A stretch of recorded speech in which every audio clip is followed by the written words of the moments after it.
سلامونه وخت مو په خیر. په ارزو کې د 1 بجې خبرونو ته ښه راغلاست. په بدخشان او سمنګان ولایتونو کې په 2 جلا ترافیکي پیښو کې 14 تنو ژوند بللی او 8 تنه نور ټپیان شوي دي. د بدخشان ولایت امنیه قمندانۍ رسنیز دفتر اعلان کړی چې تیره ورځ د دغه ولایت ارغنچوا ولسوالۍ په مسیر کې یوې درې ته د فلانکوش ډوله موټر د غورځېدو له امله 12 تنو ژوند بللی او 3 نور ټپیان شوي دي. ورته وخت کې د سمنګان ولایت په مرکز کې د یو وړه او باروړونکي موټر د ټکر له امله 4 تنو ژوند بللی او 15 تنه نور ټپیان شوي دي. د کورنیو چارو وزارت د نشه یي توکو پر وړاندې د مبارزې معینیت څخه یو پلاوی اندونیزیا ته سفر کړی دی. د کورنیو چارو وزارت اعلان وکړ چې دغه پلاوی د نشه یي توکو په وړاندې د مبارزې او د روږدو کسانو د درملنې برخه کې د ګډو همکاریو د پیاوړتیا په موخه په یوه غونډه کې د ګډون لپاره دغه هیواد ته سفر کړی دی.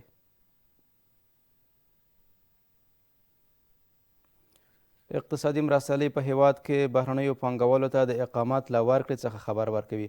د رئیس الوزرا اقتصادي مرستیال ملا عبدالغني برادر په مشرۍ د اقتصادي کمیسیون په غونډه کې بهرنیو پانګوالو ته په هیواد کې د پانګونې په مقابل کې له 1 تر 10 کلونو د اقامت د ورکړې موضوع د تایید وړ ګرځېدلې ده. په دغه ناسته کې همداراز ټاکل شوې کمیټې ته دنده سپارل شوې څو د پانګونې د کچې په پام کې نیولو سره د اقامې وخت په کټګوریو وویشي.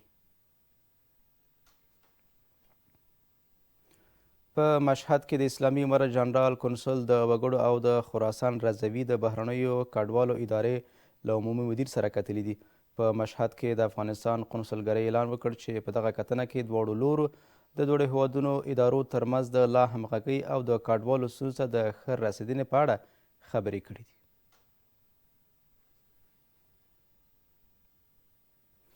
د اوبو او انرژۍ وزارت نن او سبا د هیواد په یو شمېر سیندیزو حوزو کې د باران ورېدو او سیلابونو رالوتو له اټکله خبر ورکوي. یاد وزارت همداراز وایي چې په دغه موده کې د 9 ولایتونو په مسیر کې د اوبو د کچې لوړېدو اټکل شتون لري. د اوبو او انرژۍ وزارت د دغه سیمو له اوسیدونکو غوښتي د اوبو لوړېدو او د سیلابونو راوتو پر مهال د سیندونو په خوا کې د له نږدې کېدو ډډه وکړي.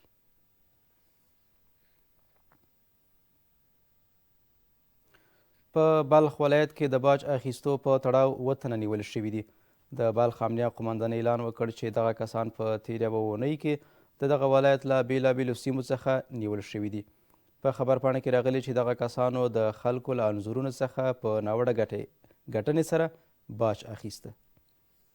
په دغه مورد کې موږ 4 قضیو کې ګرفتارۍ لرو چې هغه مزدونین دا چې زموږ سره ناست دي، ستاسې په مخ کې حضور لري او دوی په خپلو اشتباهاتو یا په خپلو هغه بدو کړنو باندې اعتراف دي. وروسته در تکمیل د قضیه چې کله تکمیل شوه، دوسیه یې جوړه شوه، موږ به قضایي او عدلي ارګانو ته وسپارو.